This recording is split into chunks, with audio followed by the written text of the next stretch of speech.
It's really exciting to listen to such a broad variety of approaches to the theme of unraveled fashion, and in this presentation I hope to return to many of the conceptual issues that have been raised today, particularly in the relationship between dress and memory, history, writing, and the archive. But before speaking about my case study, I want to make a few general remarks or ask a few general questions about the temporality of fashion, most generally. Because when we talk about unraveled fashion or unfinished fashion and the methodologies of unfinished or unraveled fashion, do we assume that we know exactly what finished fashion is? What is a finished fashion object, and what process leads to finished fashion? And what keeps it there? And how can we conceive of fashion that maybe never finishes? And how, of course, do these concepts look like in practice? Because fashion is a temporal art. Stylistically, it operates on a variety of economies of time, of repeatedly reappropriated pasts and presents. It is a cultural phenomenon sitting at the very heart of Walter Benjamin's labyrinth of history. But materially, fashion exists on a strict temporal logic structured by systems of production, circulation, exchange, preservation, and waste-making. In its constant pursuit of the new, fashion constitutes a kind of time-taking and time-making in its own right, but a kind of time that is both linear and non-linear, progressive and regressive. So to talk about my case study, Susan Cianciolo. Susan was born in 1969 in Long Island. The New York-based artist-designer emerged in New York's downtown fashion scene in the 1990s.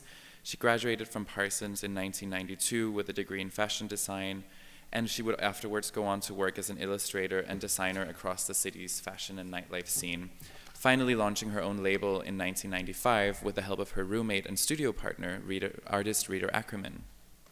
Naming her fashion line Run, Cianciolo staged her first presentation in the gallery of Andrea Rosen, who lent her Prince Street gallery space to her for a single evening. Susan quickly developed a highly personal and aesthetically idiosyncratic approach to fashion production. Keen on reviving social and collaborative histories of craft and garment making, but also due to the absolutely minimal funds on which her line was running, she would enroll friends, family, and partners to help out with the production of her line, organizing large sewing circles where skilled artisans, artists, and family members would work alongside each other to produce her garments. This reflected materially in her designs, which had a distinct, naive quality to them, their execution often seeming hazardous with visible rips, unfinished hems, and randomly placed embroidery, as well as stitched-in drawings and handwritten notes. Fabrics were mostly mended or upcycled, procuring garments that addressed their own material history in a patchworked, erratic logic. As no two Run garments were identical, Cianciolo transgressed the conventions of traditional high fashion production by imbuing her garments with the emotional trace of the hand. Ulrich Lehmann wrote of Cianciolo's work in 2005 that the design appear as hazardous combinations of DIY couture and calculated artwork. The clothes purport the aesthetic of customizing, of personalizing existing fashion structures in order to find emotive individual expression, yet their detail decreed by the designer and presents a level of artistic commitment that runs counter to naive intuition. So following Lehmann's analysis of Cianciolo's work and in trying to engage this unique kind of materiality that is really visible in her work, I would like to argue that Susan proposes a kind of aesthetics of the archive in a variety of ways. So to kind of backtrack a little bit, and also because I think we've been talking about archives all day, I would like to first define the archive as a kind of repository or ordered system of documents and records, both verbal and visual. An archive is a structure based on the perception and understanding that events and experiences always leave behind them a residual mark of their occurrence in the form of a document. The document functions, therefore, as a trace left by the past. Collected and organized, these documents become the theoretical premise and material basis for the construction of the archive and the writing of history. Freud famously conceived of the document as a kind of magical writing pad, a place where memories can be deposited and reproduced later in time with the certainty that it will have remained unaltered. Archiving is a memory practice inasmuch as memory is an archival practice. And certainly there's a distinct archival impulse in the most Freudian sense in Susan's work, in that her garments cite the past by directly addressing their own material history. Not only does Cianciolo's work function as historical relics of its makers, as traces imprinted into materials by laboring hands, but by upcycling and scavenging textiles as relics of a larger production system of fashion, including the circulation systems of waste and recycling. Cianciolo's work does not assimilate materials to create any kind of image of newness, but instead revels in their inherent histories of use as kind of wearable palimpsests imbued with psychic energy. And I think, in a way, Susan takes on the kind of impossible task of archiving fashion production altogether, repeatedly recalling the memory of production through fashion objects, however abstract, unfathomable, or broken this kind of memory is. Because, of course, this is a broken memory. We don't know the stories of our clothes. We can't visualize the journey of the textile from farm to factory to secondhand store. And this kind of loss, this amnesia or entropy, is essential in both Freud and later Derrida's theorization of the archive. A death drive, really, that only feeds a desire for more archives, as we've seen today, for more memory, really an archive fever, en mal d'archives. So Susan closed her line and studio in 2001 and immediately recast herself as a fine artist, thus switching from one cultural production system to another.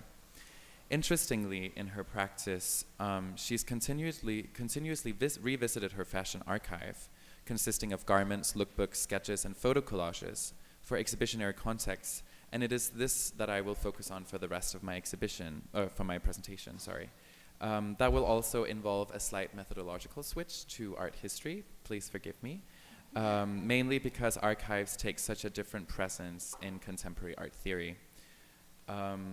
So it was Hal Foster who wrote that the presence of archives in contemporary art is a tactic to make historical information, often lost or displaced, physically present.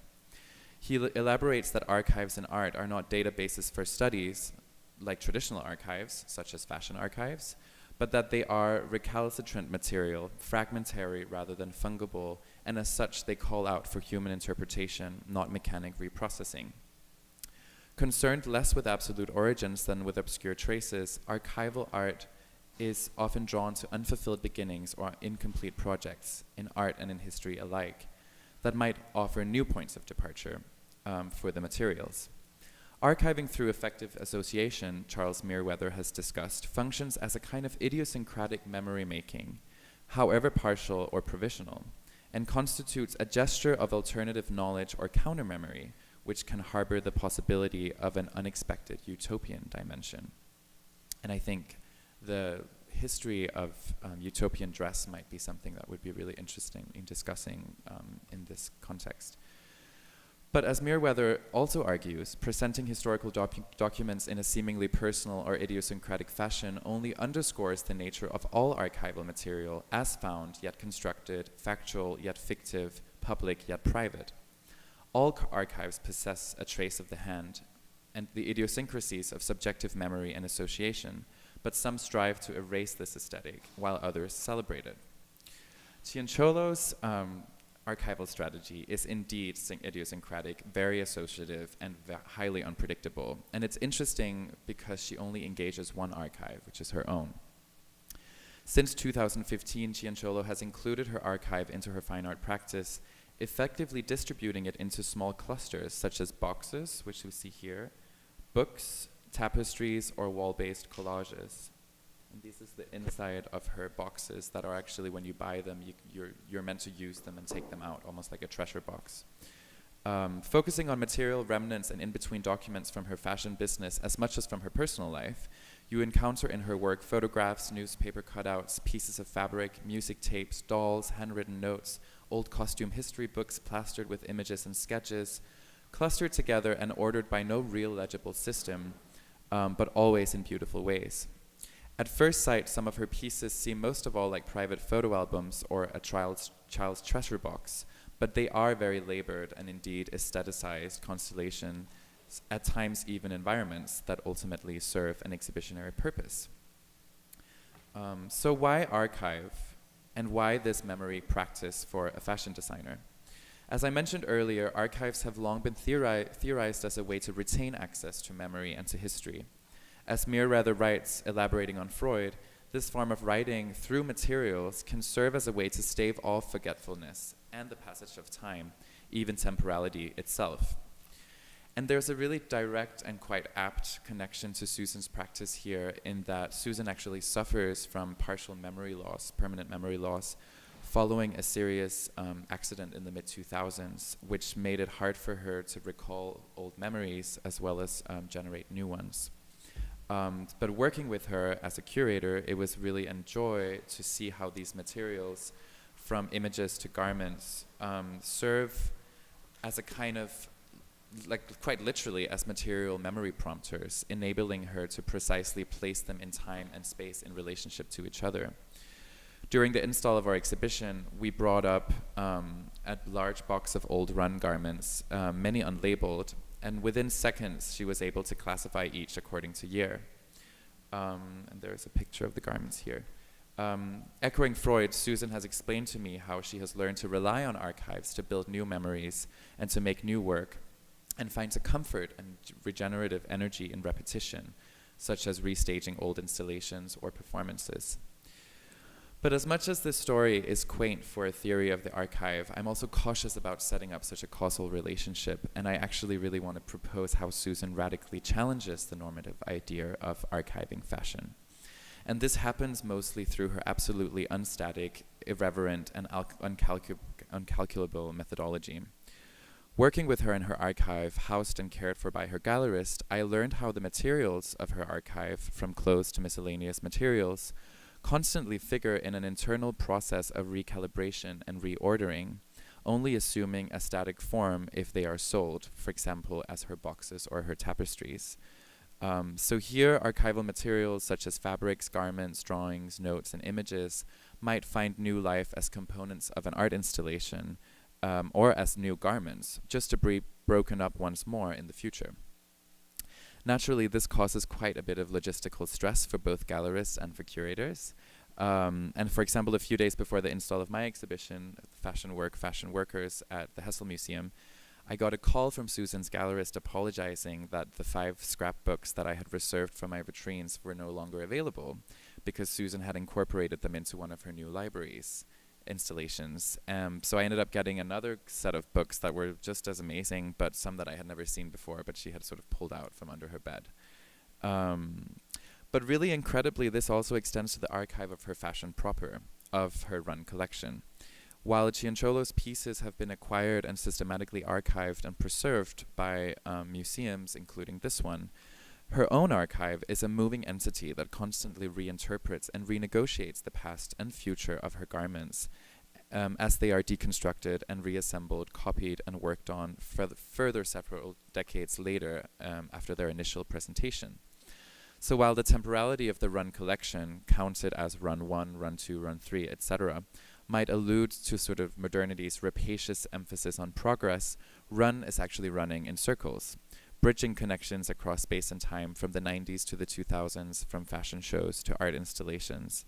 And you can see that, that's gone from the title underneath, but these are basically archival garments, but some, for example, the one in the back is a pattern that from run 3 that she recreated for run 8, whilst the skirt in the front is a run 2, I believe, model as like pattern, but that was recreated in 2016. And she sometimes just simply rips up old pieces of garments and remakes them into art installations.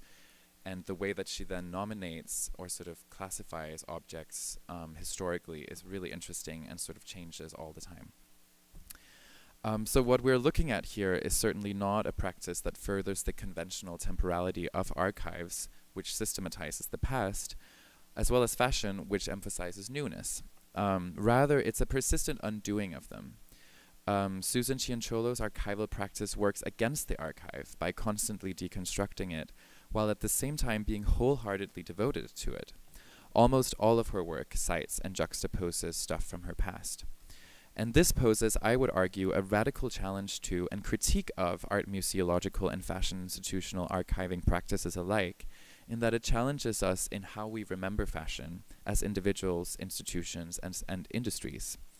Cianciolo presents a refined reflection on how fashion, garments in particular, occupy a strange asynchronic position in our life, as at once memory objects in possession of the excitement of the new.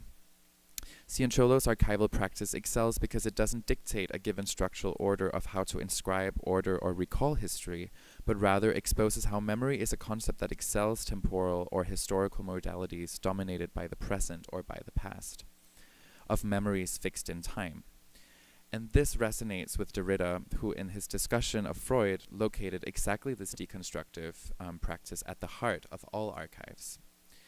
Derrida writes that the archive will never be either memory or recall of a spontaneous, alive, or internal experience. On the contrary, the archive takes place at the place of originary memory, and in fact marks the structural breakdown of the set memory. Archive fever, then, which I think all of us have here, it means to run, pun intended, after the archive, even if there's too much of it, right where something in it and archives itself. It is to have the compulsive, repetitive, and nostalgic desire for the archive, and an irrepressible desire to return to the origin, a homesickness, and nostalgia for the return to the most archaic place of absolute commencement." End quote.